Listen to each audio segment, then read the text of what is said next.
So, listeners, we are super excited to talk today to Idina Menzel. Now, of course, you all know her from Wicked, from Glee, from Frozen, but of course, we know her and love her from Rent.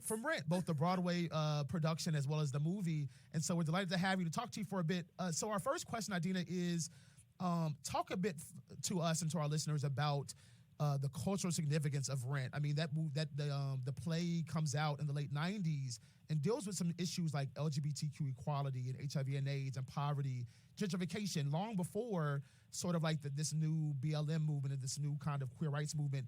What does it mean for you, both as an artist and an individual, to have been a part of such a groundbreaking, if you will, movement as Rent?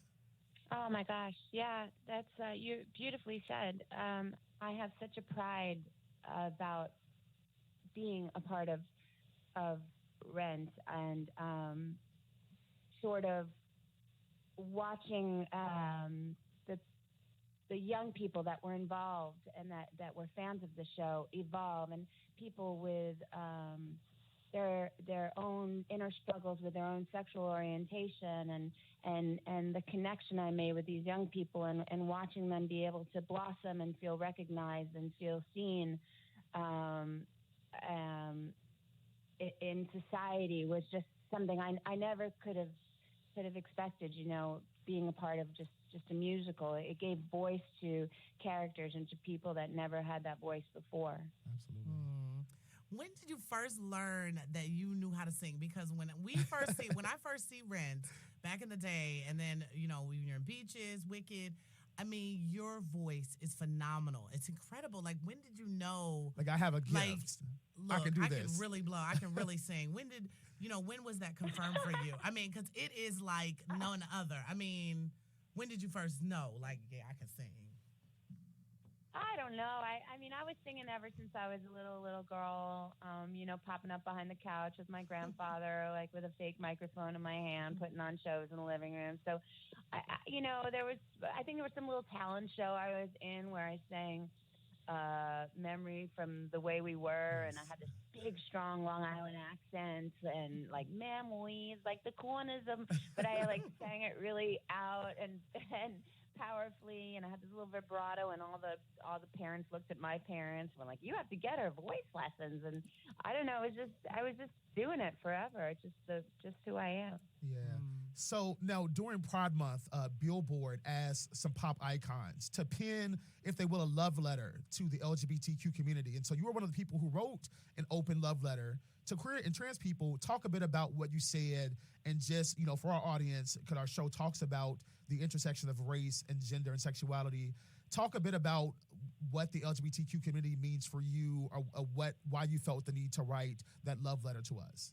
Yeah, it's funny that you're asking me that, because I just actually was tweeting about the horrendous tweets that the president just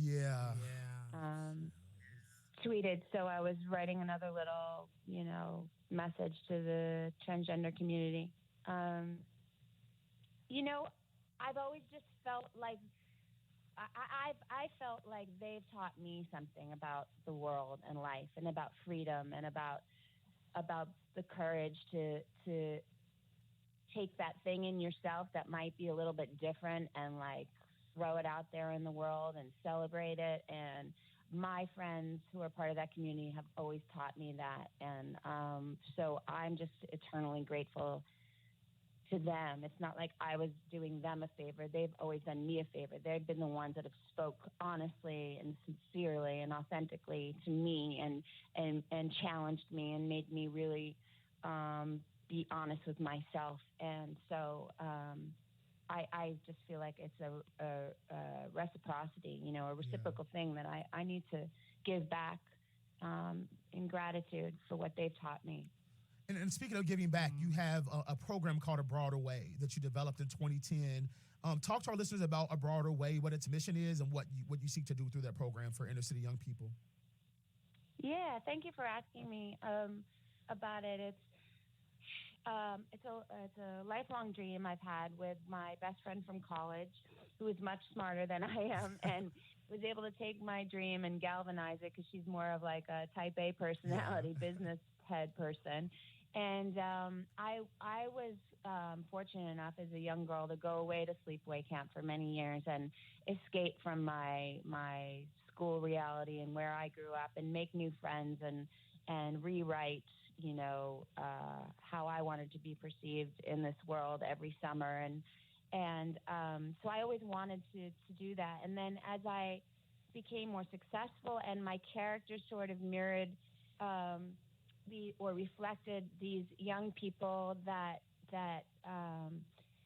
were all about big voices and empowerment and finding that in themselves, I felt like I couldn't just put out a camp. It had to be a camp for people that needed that outlet, And so we try to get girls from like Harlem, Lower East Side, get them out of the city and into the country where they can hear themselves think, and we sing and we dance and we swim and we do spoken word, and we bring up all these cool Broadway people to work with them, and it's about 10 days, and we just it changes all of us. It's like it's a great experience, and we've now incorporated year-round planning where we don't just say goodbye after 10 days. We see them all year round, and we have two. You're going to get me talking about this now. I go on and on, but we're on our 8th summer.